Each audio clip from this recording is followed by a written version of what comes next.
FNO के stocks पे चलते हैं। ठीक है, टॉप गेनर में देखो, टॉप गेनर में हमारा टाटा केमिकल यहाँ वो था, अर्निंग्स था इसका, और अर्निंग्स के दिन एक बहुत अच्छा गैप अप खुला। आप देखो ऐसे ट्रेड को कभी मिस मत किया करो। ये टाटा केमिकल ऐसे बनाया था फॉल के लिए, लेकिन दो कंडीशन, एक अर्निंग्स और दूसरा ये गैप अप ओपनिंग। तो अगर ऐसा कोई कंडीशन बियरिश हो, ऐसा कोई कंडीशन बियरिश बना दे और गैप अप खुल जाए, तो इस कंडीशन में जो भी आपको एंट्री मिलेगी 15 मिनट के 5 मिनट के टाइम 5 मिनट के टाइम फ्रेम में या 3 मिनट के टाइम फ्रेम में भी मॉर्निंग में मिलेगी, आपको लेना चाहिए। जैसे ही आपने यहाँ पे सुबह में शॉर्ट बाई आपने किया होगा चेन से, तो टाटा केमिकल सबसे ऊपर था। टाटा केमिकल को 5 मिनट में देख लो, 3 मिनट में देख लो, 3 मिनट में बना क्या, फर्स्ट कैंडल बहुत सॉलिड कैंडल था, यहाँ ओपन इज इक्वल टू लो, यहाँ क्लोज हुआ, और ये छोटे कैंडल बनने के बाद जैसे ही इसको क्रॉस कर रहा था, आप इसका एसेट डाल के खरीद सकते थे, और आपको ये नहीं सोचना था कि कितना दूर जाएगा। आपने यहाँ एसेट डाल दिया, आपको यहाँ तक भी मिल रहा था, निकाल सकते थे, कोई दिक्कत नहीं थी। एक टाइम आके सर्किट लग गया था यहाँ तक, लेकिन फिर सर्किट ब्रेक हुआ, फिर ऊपर गया। ठीक है, तो यहाँ तक तो आपको मिल ही सकता था टाटा केमिकल। आपको लॉजिक भी बताया क्यों, अर्निंग्स है और बियरिश सेटअप बदल गया है बुलिश सेटअप में। ठीक है, bearish setup gap up open हो गया है, आप यहाँ बाई साइड जा सकते थे।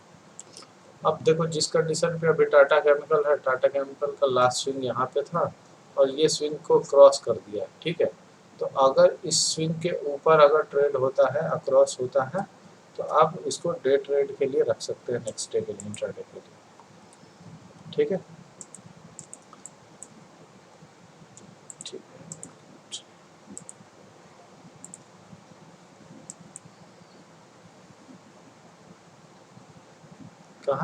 कहाँ भी कैंडल रेट है ये तो अभी मैं क्या कह रहा, आपने मेरी बात को समझा नहीं। मैं क्या कह रहा हूँ कि बियरिश सेटअप था। ठीक है, मतलब इसके नीचे खुलता तो सेलर तो तैयार थे ही सेल करने के लिए, लेकिन हमारे पास इसका अर्निंग्स आ गया, ये रिजल्ट आया, रिजल्ट आने के बाद ये सेलिंग के ऊपर खुला। आपको लगता है कि यहाँ कोई सेलर बैठे होंगे? सारा आउट होंगे, सारे आउट होंगे, सारे सेलिंग पोजीशन बाइंग में कन्वर्ट हो जाएंगे, सारे के एसएल जाएंगे और बहुत तेजी से जाएगा, फोर्स डिमांड बन जाएगा। वहाँ पे फोर्स डिमांड बनेगा और वहाँ पे आप मतलब वहाँ पे आप लेते हो ना, तो वहाँ रुकता नहीं है। एक चीज समझो, वहाँ रुकेगा नहीं, आप आराम से उसको लेके जा सकते हो। इसीलिए मैं कह रहा हूँ कि वहाँ सोचना नहीं, आराम से चलना है, क्योंकि आपने कहाँ लिया है, जहाँ पे लोग फंसे। ठीक है, तो वहाँ रुकेगा नहीं, वो बहुत अच्छा वो देगा मूव। अब ये सोचो, यहाँ पे बियरिश सेटअप बना हुआ, कल सीधे खुल जाता है यहाँ पे और ये निकल जाता है, क्या लग रहा है? जितने सेलर थे सारे ट्रैप हो जाते हैं और यहाँ फटाक से एक बहुत स्ट्रॉन्ग कैंडल बनता है। इसीलिए हमेशा आप सिंपल समझो, ब्रेकआउट पे हमेशा स्ट्रॉन्ग कैंडल बनने का कारण यही होता है, वहाँ पे एक साइड वाले आदमी पूरी तरह से ट्रैप होते हैं, इस वजह से वो ब्रेकआउट हो जाता है।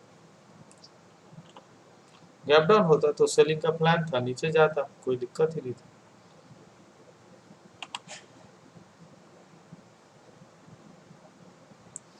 ओपन इज इक्वल टू लो हुआ मीन्स, वो तो मैंने इसमें सिर्फ ऐड इसलिए किया था कि open is equal to low means कि इतनी बेरिश मार्केट में भी कोई सेल करने को तैयार नहीं है। ठीक है, ओपन इज इक्वल टू लो होने का मतलब हो गया कि ओपन हुआ और वहां से प्राइस ऊपर बढ़ रहा है, यानी कोई सेलिंग के लिए नहीं तैयार है, लोग पोजीशन क्रिएट कर रहे हैं, लोग पोजीशन अपसाइड के लिए ऐड करते जा रहे हैं, सेलिंग के लिए कोई रेडी नहीं हो रहा है। ठीक है, लो कब टूटता है?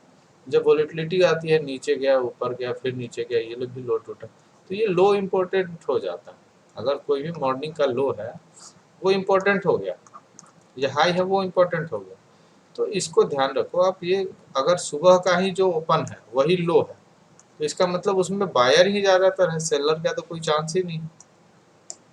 ठीक है, अब देखो जी इंटरटेनमेंट एक बहुत अच्छा, ये रेंज बनाने के बाद एक ग्रीन कैंडल बना, अगर कंटिन्यू करता है और इसका प्रीवियस रेट को क्रॉस करता है, इसके प्रीवियस वाले हाई को, नेक्स्ट जस्ट हाई को नहीं, उससे भी प्रीवियस हाई को क्रॉस करता है तब आप जा सकते हो, यानी 260 के ऊपर जा सकते हो। LIC हाउसिंग फाइनेंस में बार बार आपको बोल रहा था, ये आपको मैंने चार्ट बहुत पहले भी दिखाया था, ये बहुत अच्छे से बना रहा है कैंडल, ठीक है, ये बहुत अच्छे से बना रहा है। अगर इसको स्विंग लेके कोई ले जाता है ऐसे यहाँ डाल के, तो आराम से पहला टारगेट इसका 400 के पास होगा, फिर उसके बाद यहाँ होगा, फिर यहाँ होगा, आप ले जा सकते हो 460 तक, 450 तक तो ईजिली जा सकते हैं, ठीक है। थोड़ा छोटा शेयर है इसलिए थोड़ा धीरे धीरे चलता है। ये भी देखो, ये भी लास्ट टाइम मैंने बताया था कि ये इस तरह का ब्रेकडाउन होता है तो नीचे की ओर ही जाता है, और ये लो पहला टारगेट होता है, ऐसे मैंने बहुत बार बताया था। तो जो ये जो होता है ना, ये फर्स्ट टारगेट होता है ये सेटअप का, ठीक है, क्योंकि ये गिरते आ रहा था, ये इस तरह का बनाया, और यहाँ कोई भी रिवर्सल कैंडल मिलेगा, पिन बार मिलेगा, या इन्वर्टेड हैमर मिलेगा, वो आपको नीचे लेके आएगा। और अगर ऐसे बन गया, ये हाई बना और इसके हाई के बाद लो हो गया, तो रिवर्स हो गया, तो ये तो कंफर्म ही जाता है नीचे।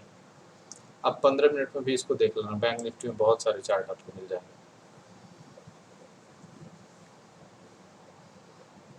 गोदरेज, गोदरेज को अगर देखें, गोदरेज अभी लंबे टाइम से कम से, टाटा पावर, श्री राम ट्रांसपोर्ट देखो, श्री राम ट्रांसपोर्ट जिस तरह से ये 200 का EMA जो है ना, ये अभी तक कहीं टच नहीं हुआ यहाँ के अलावा, तो पहली बार वहाँ के पास आ रहा है, देखना यह रिएक्शन भी आ सकता है, लेकिन ध्यान रखेंगे आंख मूंद के कोई ट्रेड नहीं।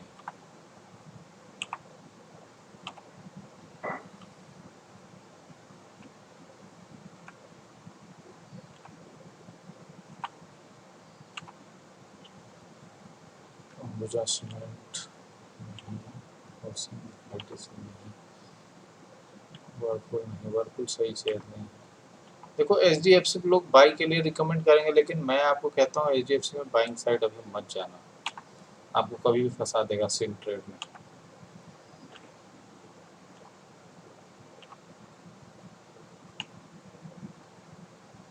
हाँ, ये देखो बाटा इंडिया को मैंने आपको यहीं से बाई करवाना स्टार्ट किया था, यहाँ पे गया फेल हो गया था, ठीक है, लेकिन अब फिर यहाँ पे जाके इस तरह से कुछ बनना स्टार्ट किया।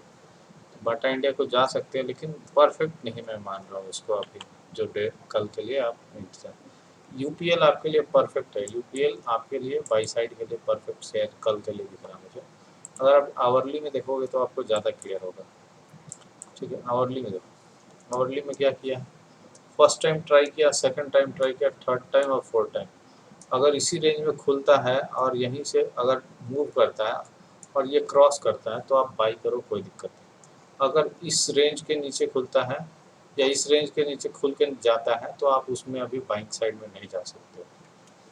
यानी अगर मैं कहूँ, अगर मैं एक लाइन खींच के कहूँ, यहाँ एक मिनट,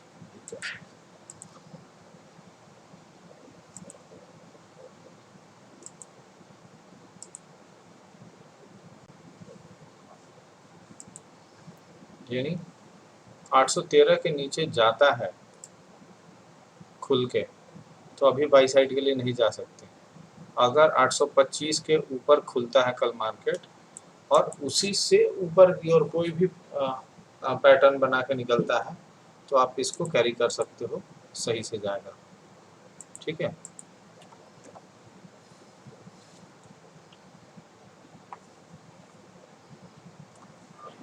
UPL को मैंने रखा हुआ है नेक्स्ट डे के लिए, UPL मुझे ओवरऑल सही दिख रहा है।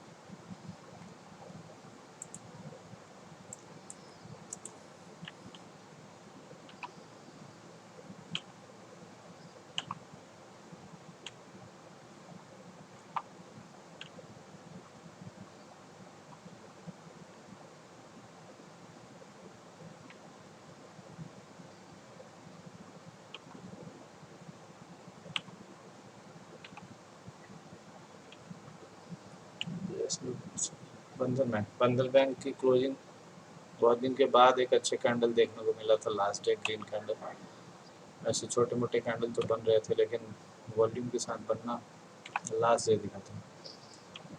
हिंडाल्को नहीं, भारतीय एयरटेल नहीं।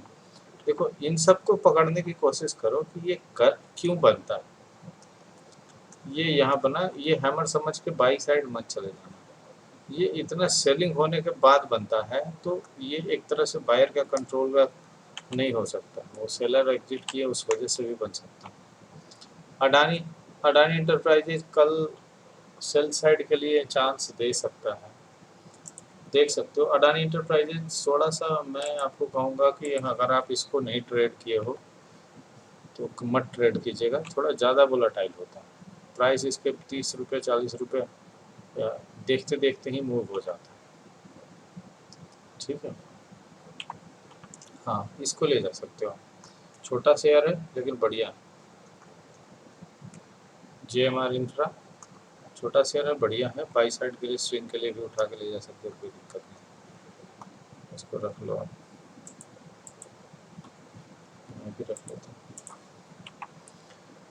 जुबिलेंट फूड अभी कुछ नहीं। देखिए जुबिलेंट फूड में मैंने इसलिए बोला था आपको कि यहाँ नहीं बाई करने के लिए, ठीक है। ये जब भी निकलता है ना तो फेल हो जाता है, स्प्लिट का केस हो गया, डिविडेंड का केस हो गया, उस कंडीशन में ना उन सब शेयरों से दूर रहिए।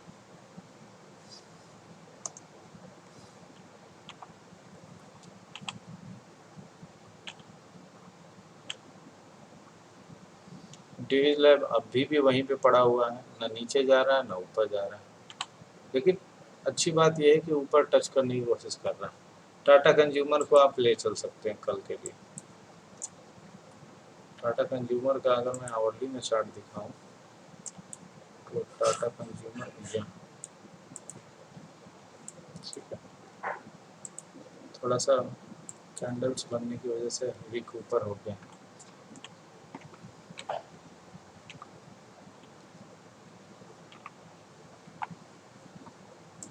लास्ट टाइम मैंने आपको बताया था इसके लिए भी, MCX के लिए भी कि कल निकलेगा, मैंने बोला भी था मैं नहीं बाई करने वाला, क्योंकि इसका फ्यूचर का थोड़ा ढूंढना मुश्किल होता है। ये देखो MCX ये बॉक्स को ब्रेक किया है, यहाँ वो रुका है, कल इसके हाई को क्रॉस करता है तो हम बाई कर सकते हैं। ये अच्छा सेटअप बना हुआ, मीन्स गया ऊपर आया फिर जा सकते हैं। 200 के EMA तक का इसका टारगेट आप ले सकते हो, यहाँ तक कम से कम।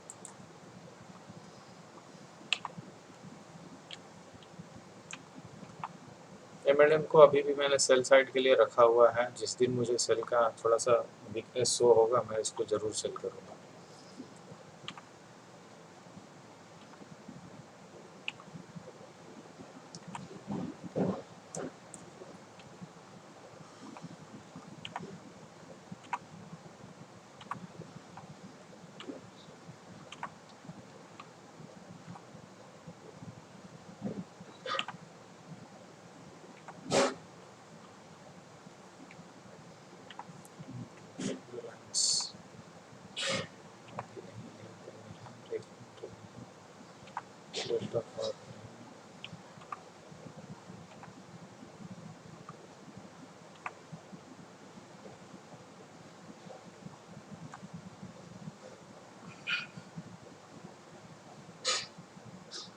देखो बर्जर पेंट जो है, बर्जर पेंट पे याद रखना, ये जो कैंडल बनी हुई है नीचे की जो, ठीक है, तो ये इस टाइप से बन रही है,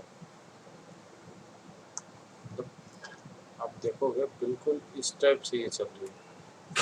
तो अगर किसी भी दिन ये इसके लो के साइड में खुल जाता है गैप डाउन, यानी कल ही अगर यहाँ गैप डाउन ओपन होता है तो ये कैंडल गिरने का चांस ज़्यादा हो जाता है, ठीक है। ये ऐसे गिरने के चांस ज़्यादा हो जाता है गैप डाउन की कंडीशन में। गैप अप होता है तो बाई साइड मत जाना, लेकिन गैप डाउन के ट्रेंड में सेल साइड ज़रूर जा सकते हो। तो इसको मैं रख देता हूँ सेल साइड के लिए बजर पेंट पर। मन्नापुरम अभी भी थोड़ा इसको ध्यान से देखना। मन्नापुरम ये ट्रेंड लाइन को ब्रेक करके यहीं पे ये ऐसा कैंडल बना है, ठीक है। ऐसे तो जाना चाहिए था, ये सॉलिड कैंडल जाना चाहिए था, काफ़ी अच्छे वॉल्यूम से जाना चाहिए था, जैसे कि हर बार जाता है ये, हर बार उसी टाइप से वॉल्यूम से ब्रेक होकर नीचे जाता है। देखते हैं क्या होता है, अगर निकलेगा तो इसको सेल साइड में अभी भी ले जा सकते हैं, कोई दिक्कत नहीं। ट्रेंड नहीं कोलपाल मैंने लास्ट सेशन में ही मैंने बताया था, ये जो ग्रीन जो बनी हुई है, ये लास्ट कैंडल, लास्ट की 2-3 कैंडल, इससे ही साइन मुझे मिल गया था कि बायर जो है एग्जॉस्ट हो जाए। मैंने बोला भी था आपको कि इसमें आपको सेलिंग का अपॉर्चुनिटी ढूंढना चाहिए, अब बाइंग साइड नहीं जाएंगे। देखो एक कैंडल आपको रेड कैंडल मिला है, अगर आप इसको इंट्राडे में देखते तो हम एंट्री कैसे ले सकते थे? अगर 5 मिनट का देखो, 5 मिनट का देखो, ये सुबह का वॉलेटिलिटी क्रिएट किया, फिर नीचे आ गया, कहीं दिया तो नहीं एंट्री, कहीं दिया तो नहीं, ऐसे ऐसे ऐसे चलते रहा। लेकिन मुझे लगता है कि नेक्स्ट डे थोड़ा सा भी नीचे खुला तो गैप डाउन हो जाएगा। मार्केट अगर थोड़ा सा भी नीचे खुला तो गैप डाउन इसमें हो जाएगा बड़ा, ठीक है। गैप डाउन होने के ज़्यादा चांसेस हैं, देखो क्या होता है। अशोक लेलैंड अभी भी है बाइंग साइड के ही लिए, लेकिन ये अभी भी अगर कोई स्विंग करते हैं तो यहाँ अगर लेना चाहते हैं तो यहाँ लेंगे, लेकिन उनके लिए इसके लो पे एसएल हो जाएगा। मतलब यहाँ पे 122 पे एसएल हो जाएगा, अगर 126 127 पे बाइंग होगी तो। लेकिन अगर कंफर्मेशन के साथ लेना चाहते हैं तो 130 के पास ट्रेड होने दीजिए। 130 के पास जैसे ही ट्रेड होगा तो इसको लेके जा सकते हैं, ठीक है। अतुल में आपको कल एक बाइंग साइड का देखने को मिलेगा, अतुल को आप बाइंग साइड के लिए रख सकते हो। ये देखो, ये सेलिंग एग्जॉस्ट हो रही है, अब यहाँ पे सेलर जल्दी तैयार नहीं हो रहे सेल करने के लिए। अब यहाँ पे एक कैंडल आपको ग्रीन देखने को मिल सकती है, एक कैंडल के लिए आप डे ट्रेडिंग कर सकते हो, कोई दिक्कत नहीं है। तो ये समझ आ रहा है ना कैसे ये रेड कैंडल, बड़ी रेड, फिर देखो यहाँ कंट्रोल बायर का तो है नहीं, लेकिन सेलर जरूर थक रहे हैं। तो वो जैसे ही पोजीशन अपना निकालेंगे तो शॉर्ट कवरिंग आ जाएगी, शॉर्ट कवरिंग आ जाएगी। तो देखो एक चांस तो यहाँ ले चुका था 29 तारीख को ही, अगले दिन फिर चांस लेगा तो निकल जाएगा।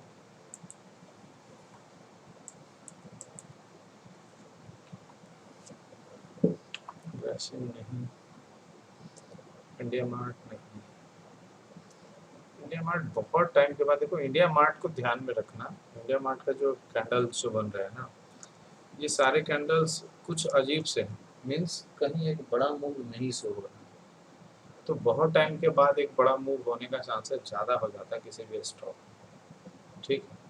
तो इसलिए ध्यान रखना, इंडिया मार्ट को अपने लिस्ट में रखना, जिस दिन अच्छे ओपनिंग होगा आप उसको ले जा सकते हो। हाँ हाँ, अप मूव के लिए स्टार्ट, अप मूव के लिए बोल रहा हूँ मैं, एक बड़ा मूव अप मूव दे सकता।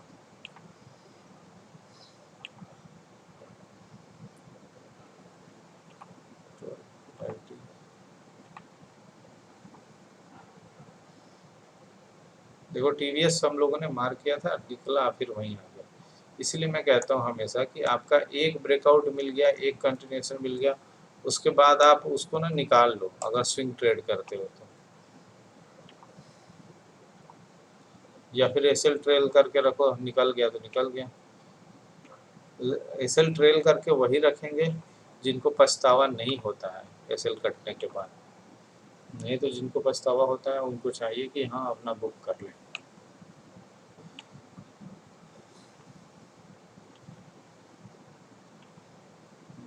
एक्साइड नहीं, टाटा मोटर नहीं,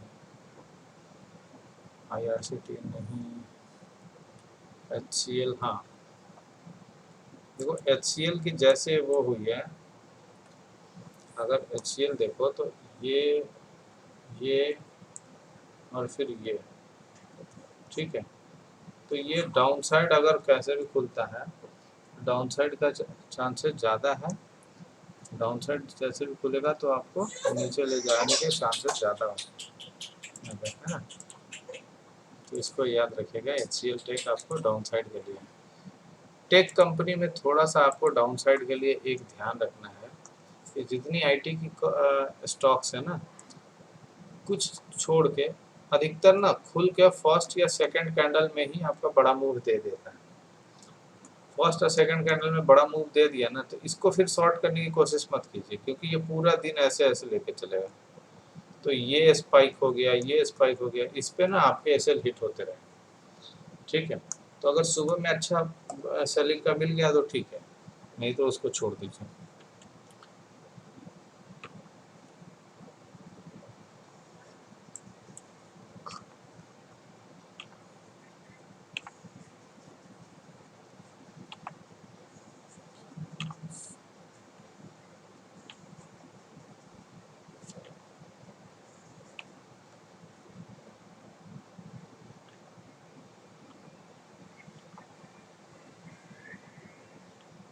देखो ये एयू बैंक को यहाँ सप्लाई मिलना चाहिए था, ठीक है, लेकिन ये बार बार इस रेंज में ऐसे घूम रहा है, तो इसको सेल करने की कोशिश आप मत किया कीजिए।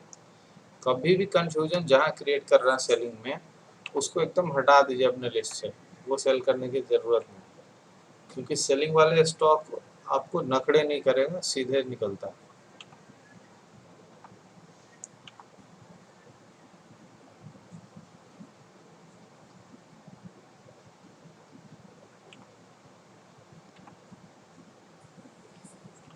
इंडिया हैवेल्स, हैवेल्स चलो नीचे आ रहा है, जैसा हमारा प्लान था वैसे नीचे आ रहा है। इन्फोसिस अभी कुछ नहीं करेंगे। इन्फोसिस में लोगों की जान अटकी रहती है कि आप यहाँ खरीद ले, यहाँ खरीद ले, हर जगह नहीं खरीदा जाता भाई। यहाँ इन्फोसिस खरीद ले, फिर यहाँ खरीद ले, फिर यहाँ खरीद ले, क्या ज़रूरत है हर जगह खरीदने की। फंड आपके कम पड़ जाएंगे, आप डालते रह जाओगे, पता चलेगा कि आधा से ज़्यादा फंड आपने, मतलब 75% आपने फंड तो डाल दिया किसमें, आईटी के शेयर में। एक ही आईटी के शेयर में 75% का फंड डाला हुआ, 10 लाख यूज कर रहे तो आपका 7 लाख आईटी के शेयर से। कुछ लोग तो ऐसे हैं जो बर्बाद हुए हैं, मतलब देखिए जैसे माइंट्री, अभी माइंट्री का सेलिंग का थोड़ा सा चलता है सही, सेलिंग का और बाइंग का दोनों चलता है सही। माइंट्री में अभी भी सेलिंग का है चांस, अब जब भी सेलिंग का मौका मिले माइंट्री का सेल कीजिए। यूबीएल थोड़ा सा डाउन हुआ है, लेकिन यूबीएल में मैं अभी भी बुलिश हूँ, ठीक है। यानी अगर किसी की बाइंग है तो 1500 के अप्रॉक्स एसएल डाल के छोड़ते हैं, अगर लॉन्ग स्विंग में उसको होल्ड करना है तो।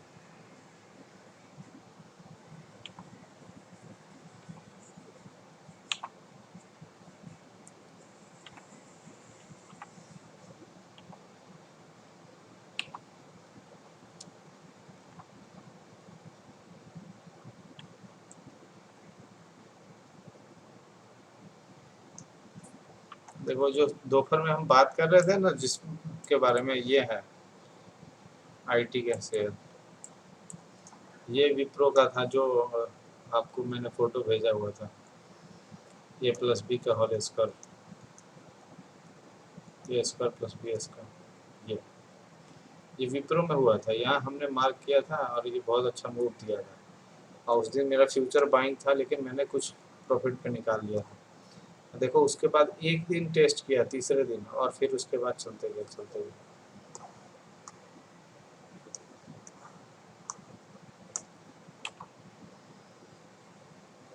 देखो बजाज ने फिर धोखा दे दिया, बजाज ऑटो ने फिर धोखा दे दिया, 4000 का दर्शन करा के लास्ट टाइम भी चार। देखो यही कहता हूँ मैं, अभी जिनके पास बजाज है, मुझे पता है किस किस के पास है, जिनके पास बजाज है, बहुत अच्छे से पता है उन्होंने बेचा नहीं होगा अभी। जब 4000 पे दोबारा गया था ना, फिर नहीं बेचा होगा। उनको सप्लाई सप्लाई डिमांड पे कॉन्फिडेंस ही नहीं है। ये 4000 पे आने का मतलब क्या हुआ, यहाँ पे 4000 पे आने का मतलब क्या हुआ, ये लास्ट के सप्लाई को रिएक्ट करेगा ही करेगा। 4000 पे आया था, उसी टाइम बेचने की कोशिश करना चाहिए था, उसी दिन बेचने की कोशिश करना चाहिए था। अब 400 रुपये नीचे आ चुका है, अब 400 रुपये नीचे आ गया, कोई गारंटी नहीं है जितनी ये बाइंग हुई है सेलिंग हो गई, अगर इसके नीचे अगर कल ओपनिंग हो गई तो फिर नीचे घूमते रहो स्विंग ट्रेड 10-10 महीने लेके। स्विंग ट्रेड का लोगों को मतलब ही नहीं पता कि स्विंग ट्रेड में करना क्या। स्विंग ट्रेड में बस जानते हैं कि खरीद के रख लिए, कभी भी बेच देंगे। अब देखो टाइटन का था, यहाँ टाइट वो बन रहा था, लेकिन इसके ऊपर क्लोजिंग ही नहीं दे रहा है एक भी। Green closing. अब इसके नीचे जरूर क्लोजिंग देने के लिए तैयार हो गया, ये क्लोज हो चुका है नीचे। अब समझो इसके नीचे कोई भी कैंडल बनेगा ना तो मैं इसको ट्रेड करूंगा और 200 के ईएमए तक ट्रेड करने की कोशिश कर सकता हूँ। ठीक है, यहाँ यहाँ तक कम से कम तो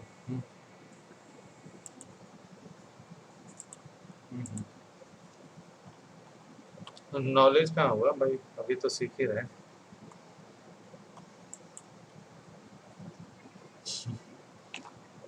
बस चीज़ों को ना प्रैक्टिकली सोचा कीजिए, ठीक है, आपको समझ आने लगेगा सारा चीज़।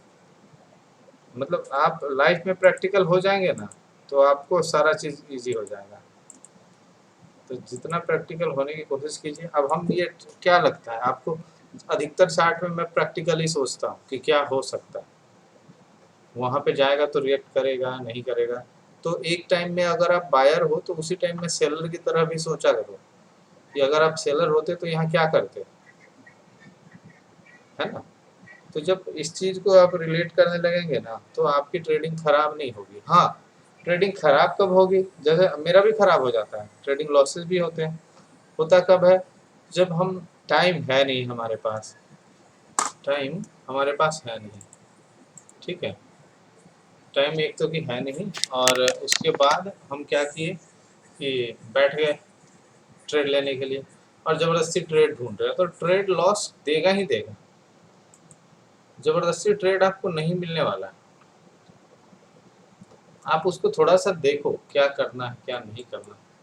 नहीं मिलता है छोड़ो, जबरदस्ती ट्रेड ढूंढोगे गलत, एकदम फंसोगे पूरी तरह।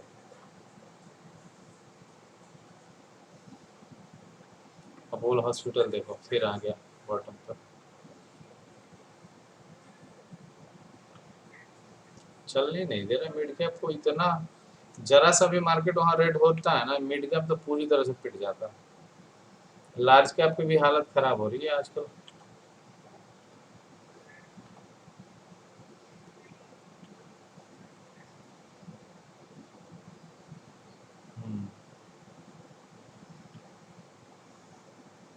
ये देखिए डॉक्टर लाल पैथ, डॉक्टर लाल पैथ 2 दिन से लगातार दे रहा है ट्रेड, हर दिन। देखो एक चीज याद रखो, जैसे ऐसे बनता है, ठीक है, ये ट्रेड चल रहा है, एक मिनट, जैसे ये, ठीक है, तो यहाँ पे जो फॉल होता है ना, ये ट्रेंड लाइन जैसे फॉल होता है ना, बन गया, अगले दिन ये क्रॉस होगा ना तो फिर सेल होगा, फिर ये क्रॉस होगा फिर सेल हो सकता है, ठीक है। लेकिन ये कंडीशन आप बाइंग साइड में मत लगा देना, बाइंग साइड में जैसे बनेगा कैसे, ठीक है, यही होगा, यही कहीं कुछ होगा ना। तो मान लेते ये कैंडल बना, एक वीक बना दिया यहाँ पे, अगले दिन ये क्रॉस करेगा ना तो इसकी प्रोबेबिलिटी ऊपर जाने की है 60 to 70%, यानी 30% लॉस होने के चांसेस ज्यादा है, ठीक है। इसकी प्रोबेबिलिटी मतलब एक दिन 5% गिरा है तो अगले दिन भी 5% गिर सकता है, अगले दिन भी 5% गिर सकता है, तो इसकी प्रोबेबिलिटी 80 to 90% हो जाता है नीचे जाने का, और यहाँ पे बाइंग साइड में ऊपर जाने का प्रोबेबिलिटी कम होता है। अब इसके पीछे का लॉजिक कोई बता सकता है क्यों होता है। यहाँ पे हमेशा देखेंगे कि बाई साइड में यह ऊपर तो क्रॉस भी किया था लेकिन डोजी बना के बंद कर दिया, है ना। पैनिक, पैनिक है, सिंपल चीज समझ जाइए, सिंपल चीज मैं समझाता हूँ आपको। उतना पैनिक तो होता ही है, सेलिंग में पैनिक होता है, ठीक। एक चीज बताइए, यहाँ से ऊपर ले जाने के लिए इसमें पैसा डालना पड़ेगा, है ना, इसमें फ्रेश पैसे जाएंगे, मतलब किसी के अकाउंट से जाएंगे जो खरीद रहा है उसके पैसे लगेंगे, लेकिन यहाँ से नीचे गिरने के लिए फ्रेश पैसे की जरूरत नहीं है, वो बस अपना माल बेच दिया और अब उसमें लगा हुआ है ऑलरेडी, बस उसने बेचा है और कुछ नहीं किया, इसीलिए प्रोबेबिलिटी उसकी ज्यादा हो जाती है, बहुत फास्ट गिरता है। यहाँ पे चढ़ने का मतलब है क्योंकि जो अगर बूस्ट करा रहा है उसको चाहिए पैसे, और अच्छे से पैसे चाहिए तभी जाके वो कैंडल बनेगा 5% का, फिर ऊपर, फिर अगले दिन 5% का ऊपर बनने के कारण है कि पैसे है तभी बनेगा, लेकिन इसमें है पैसे रहे या न रहे, जो जिसका है यहाँ पे खरीदा हुआ वो अपना बेचते जाएगा, तो इसको तो अलग से पैसे डालने की ज़रूरत नहीं है। ठीक है, तो बस सेल करते जाएगा, अपना जो क्वांटिटी उसका है, उसका होल्डिंग है, बेचते जाएगा, नीचे गिरते जाएगा। इसलिए कभी भी जो ये सेलिंग होती है ना, कंटिन्यूअस हो सकती है, लेकिन बाइंग की प्रोबेबिलिटी बहुत कम होती है। आप जैसे इसी इसी स्टॉक का देख लो, आप कहीं भी सेलिंग का आपको मौका मिला होगा, बहुत अच्छे से मिला होगा मौका। ठीक है, कहीं भी देख लो आप, सेलिंग का मौका बहुत अच्छे से मिला, बाइंग का मौका देखो फेल हो गया, एक दिन चला, 2 दिन फेल।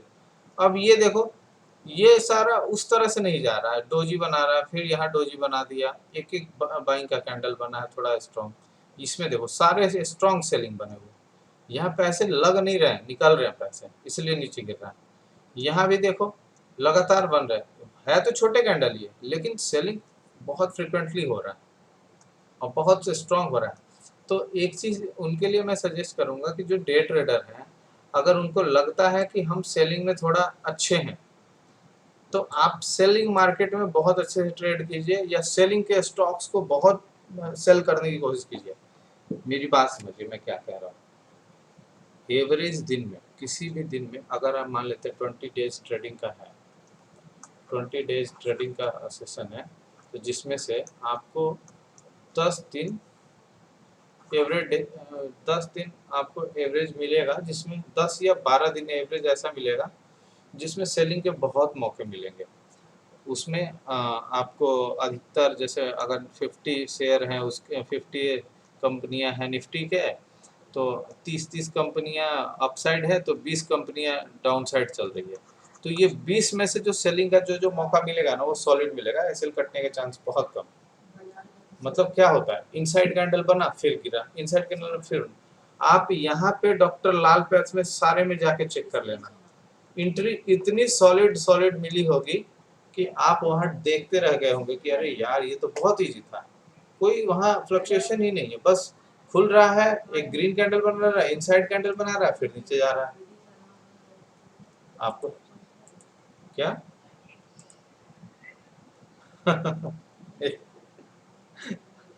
एसएल एसएल आप इंट्राडे करिएगा तो एसएल उसी टाइम पता लगेगा कि क्या होगा। उस ऐसे तो एसएल उस ग्रीन कैंडल के ऊपर रखते हैं जहां इनसाइड बनता है ना, उस ग्रीन कैंडल के हम ऊपर रखते हैं। मतलब देखिए, मैं बता देता हूँ, मैं दिखा देता हूँ आपको कहाँ से कितना स्टार्ट हुआ था, यहाँ से। ठीक है, यहीं से दिखाता हूँ, कितने तारीख में था, डेट भी देखना पड़ेगा। ज़्यादा दूर का नहीं, अभी का दिखा देता हूँ, क्यों उतना दूर जाना।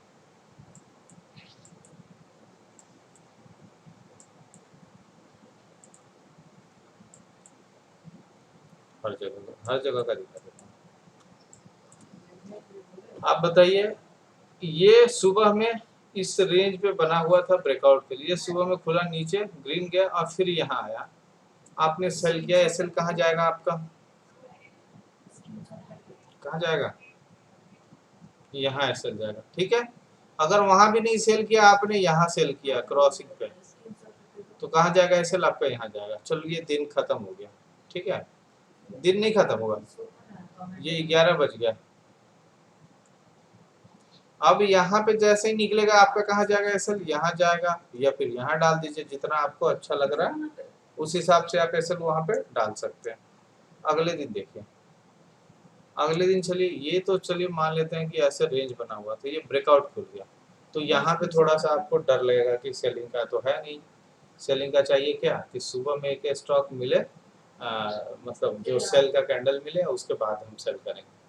अब इसमें देखिए, ये ऊपर गया नीचे आया, ऐसे तो यहाँ पे सेल कर सकते थे, लेकिन चलिए ऐसे जगह रिस्क मत लीजिए। अगर आप सेलिंग के लिए ही वो कर रहे हैं, तो अपना ये पैटर्न हमेशा याद रखिए, फर्स्ट कैंडल में सेलिंग होनी चाहिए, मतलब फर्स्ट के फर्स्ट के शुरुआत के जो कैंडल्स है ना, उसमें सेलिंग दिखनी चाहिए कम से कम। तो अगर आप देखिए अभी लास्ट के 2 ट्रेडिंग सेशन में लगातार सेलिंग हुई है। कैसे सेलिंग हुई है, अब देखिए 29 तारीख को ये तो आई है, यहाँ पे आने के बाद ये बंद हो गया।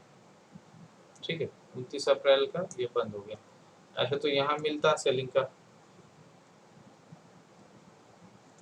क्यों मिलता ये, ठीक है, और यहाँ गिर गया, यहाँ गिर गया, कोई बड़ा स्विंग सीन था क्या? एसएल हमेशा यही रहता है, इसके ऊपर रहता है। एसएल हमेशा मार्केट स्ट्रक्चर के ऊपर रखना चाहिए। कैसे? ये ऐसे है, ठीक है, तो जो आपने एसएल डाला है, अब ये नहीं कि इस पे डाल दिया एसएल या इस पे डाल दिया या इस पे डाल दिया एसएल। आप अगर इसको डाल रहे हो एसएल तो थोड़ा सा इसको ऊपर डालो, थोड़ा सा ऊपर, कि थोड़ा सा उसको वो मिला। नहीं तो ऐसा होगा कि यहीं तक जाएगा, टच करके आ जाएगा, इसी लेवल को टच करके आ जाएगा, तो आपका एसएल ले लिया, फिर नीचे आ गया। ठीक है, तो मार्केट स्ट्रक्चर पे आप मार्केट स्ट्रक्चर से थोड़ा सा ऊपर। अब दूसरा दिन देखिए, दूसरा दिन क्या हुआ, दूसरा दिन गैप डाउन ही खुल गया। तो गैप डाउन खुल गया, ये इतने बड़े बड़े विक्स बन गया तो पहले छोड़ दीजिए, विक्स बन गया तो छोड़ दीजिए। विक्स नहीं बने हुए, सॉलिड बने हुए, तो आप उसमें ट्रेड कर सकते थे। जैसे अभी अपोलो हॉस्पिटल, ठीक है, अपोलो हॉस्पिटल सुबह में खुलता है, एक कैंडल बहुत अच्छे से, ये मई का दिखा रहा हूँ, यहाँ बनता है ऐसे रेंज। आपको लग रहा है कि ऊपर के लिए आप यहाँ बाई करोगे, आप सेल करोगे, आप यहाँ सेल करोगे, और आप या तो एसएल यहाँ पे डालो इसके ऊपर, या फिर एसएल इसके 50% पे डाल दो, ये सुबह वाला इसके 50% पे डाल दो। ठीक है, और ये देखिए दे दिया आप। और आपको क्या लग रहा है, अपोलो हॉस्पिटल कल भी गिरने का चांस है? ये जितना देर यहाँ वो किया है, कल ऐसा ना हो कि खुल के गिर जाए, तो सुबह में आप देखते रह जाओगे, वो निकल जाएगा। तो ये उनके लिए मैं बोल रहा था कि जो उनको सेलिंग में मजा आता है, तो आपको क्या करना है, मार्केट कैसा भी रहे, सेलिंग के स्टॉक ढूंढना है, क्योंकि सेलिंग होती है वो किसी न किसी मतलब मार्केट के कारण तो होती है सेलिंग, ओपनिंग के कारण, और बहुत सारे सेलिंग हो जाती है, किसी का रिजल्ट खराब आया या किसी का बैड न्यूज आने वाला है, वो पहले से गिरना स्टार्ट हो जाता है, तो उसमें एक्यूरेसी ज़्यादा हो जाएगी आपकी सेलिंग की। ठीक, लेकिन सारा स्टॉक सेल करने को मत तैयार हो जाना, आपके जो फेवरेट स्टॉक है ना उनको सेल करना। आप जैसे डिक्सॉन को मैं प्रॉपर सेल करूंगा, ये डिक्सॉन को इसलिए मैं सेल करूंगा, यहाँ से ये था बन रहा था धीरे धीरे कैंडल, देखो यही मैं कितनी बार समझाता हूँ। अब मुझे नहीं लगता कि इस ग्रुप के लोग ऐसे फंसेंगे अब कभी, अगर जो फंस रहे हैं तो मुझे पता चल जाएगा कि भाई आपने कुछ नहीं सीखा मेरे से। ये गिरा हुआ था और ये ऊपर जा रहा था, कभी यहाँ से ऊपर जाने के लिए हम पोजीशन क्रिएट ही नहीं करेंगे, कभी नहीं करेंगे। और खास करके इन सारे कैंडल पे क्या क्या,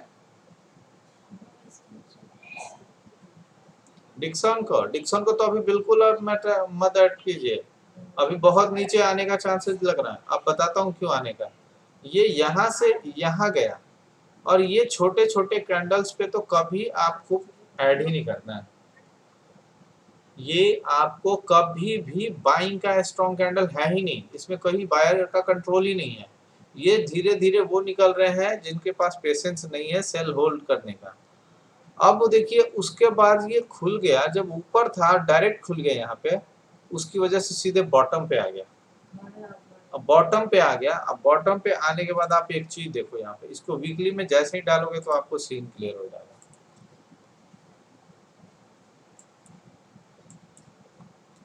आपको नहीं लगता है कि अगर इसका लो कल ब्रेक करता है तो हम सेल करेंगे, क्योंकि ये सेलिंग और फिर नीचे आ गया,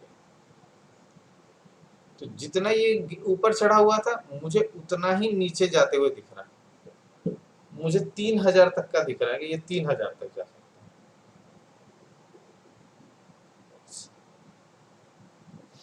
है। मतलब मुझे ये दिख रहा है। अब हाँ, ऐसा थोड़े हो जाएगा, ऐसा डिक्सन थोड़े चला रहा है निफ्टी को। अरे आप भूल जाइए, ये आईटी के जितने महारत थे LTTS LTI वगैरह सारे जमीन पे आ चुके हैं। अब देखिए निफ्टी अभी भी वहीं पे है। वो भूल जाइए 14,000 और 13,000। ये डिक्सन आपको यहाँ आते हुए दिख जाएगा और आपको निफ्टी उस टाइम भी मिलेगा 16,000 17,000 के पास। अब मे भी 18,000 के पास भी ना मिल जाए, समझे? तो वो उससे नहीं, अगर इसकी किस्मत खराब है तो ये आएगा आएगा नीचे, लेकिन कंटिन्यूअस नहीं आएगा। जैसे डिक्सन का ये कभी रिकॉर्ड नहीं रहा है कि लगातार गिरते आ रहा है गिरते आ रहा है। तो एक दो कैंडल आएगा फिर जाएगा फिर आएगा फिर जाएगा, या फिर रिवर्स हो जाए। ठीक है, तो अभी जिस हिसाब से है तो वो तो दिख रहा है इतना पे। ठीक है, ये चीज को आप बिल्कुल दिमाग में हटा लीजिए दिमाग से कि डिक्सन आ जाएगा यहाँ पे तो आपका निफ्टी आ जाएगा। मतलब ये सोचने से आप किसी भी शेयर के बारे में ये चीज आप मत सोचिए, रिलायंस के बारे में भी मत सोचिए कि रिलायंस इतना नीचे आ जाएगा तो निफ्टी की हालत तो बर्बाद हो जाएगी। ये इसलिए नहीं सोचना है क्योंकि जब आप सोचोगे ना ये चीज, तो आप पहले ही मान चुके हो कि ये इम्पॉसिबल चीज है, ये होगा ही नहीं। ये होने का मतलब है कि ये पूरा हाहाकार आ जाएगा। नहीं, मार्केट में ऐसे टाइम आते हैं जहां पे सारा शेयर एक तरफ चल रहा है, एक शेयर नीचे चल रहा है, 4 शेयर नीचे चल रहा है, ग्रीन भी चल रहा है सारा मार्केट, एक शेयर खड़ा है कि नहीं हम तो गिरेंगे हम गिरेंगे। अब डिक्सन लग रहा है मुझे पूरी तरह से डिक्सन में तो पूरी तरह से देखिए सेलिंग का कितना अच्छा पैटर्न बना था, खुला पूरा दिन यहाँ पे रहा। आपको नहीं लग रहा था कि यहाँ पे सेल करेंगे? अच्छा एक बात बताइए, यहाँ बाइंग करने के लिए कौन कौन सोचता? अभी जितने सेशन में आप बताइए, आप में से कौन सोचता कि हम यहाँ बाई करें? आपको क्या लॉजिक होता उनका?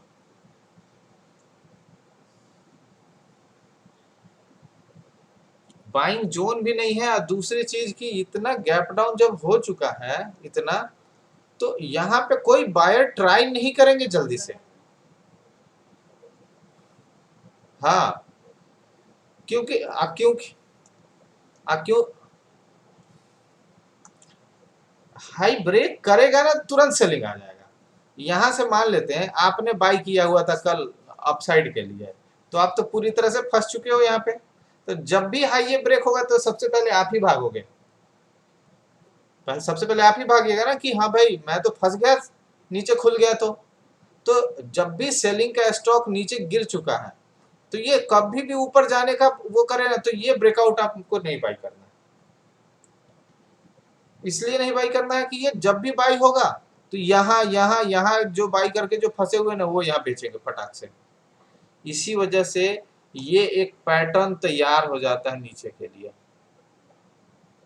यहाँ से ये नीचे जाके गिरना मीन्स कुछ बायर यहाँ निकल गए, कुछ जो बाई करके फंसे हुए थे वो निकल गए, और यहाँ पे कुछ सेलर ने अपना ऑर्डर और बढ़ा दिया। समझे? तो ये चीज को समझिए। तो यहाँ पे कभी भी आप मार्केट, जैसे मान लेते हैं मैं काम कर रहा हूँ ऑफिस में, मुझे टाइम नहीं मिला कि सुबह देखूं, लेकिन मुझे ऐसा दिखा कि अरे यार ये बहुत देर से ये टहल रहा है यहाँ पे, तो यहाँ मैं कभी भी बाई साइड के लिए नहीं ले जाऊंगा इसको। कोशिश ये करूंगा कि सेल साइड के लिए मैं एक चांस ले लूँ डाउन साइड के लिए। ठीक है,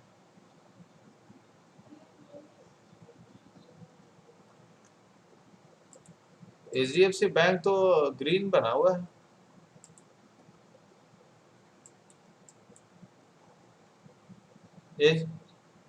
HDFC ग्रीन बना हुआ है, कब की बात कर रहे हैं? मुझे बोल रहे हैं? 3-4 दिन पहले तो किए थे, दूसरा स्टॉक किए थे शायद, UPL वगैरह किए थे ऐसे। बैंक हम नहीं किए, बैंक तो हमको याद भी नहीं है कि हम कब किए हैं लास्ट टाइम। बैंक हम नहीं करते, कभी नहीं करते बैंक ट्रेड। बैंक का स्टॉक ट्रेड नहीं करते, बैंक निफ्टी करते हैं, बैंक का स्टॉक नहीं करते। ये यहाँ तक का आपका वो हो चुका है।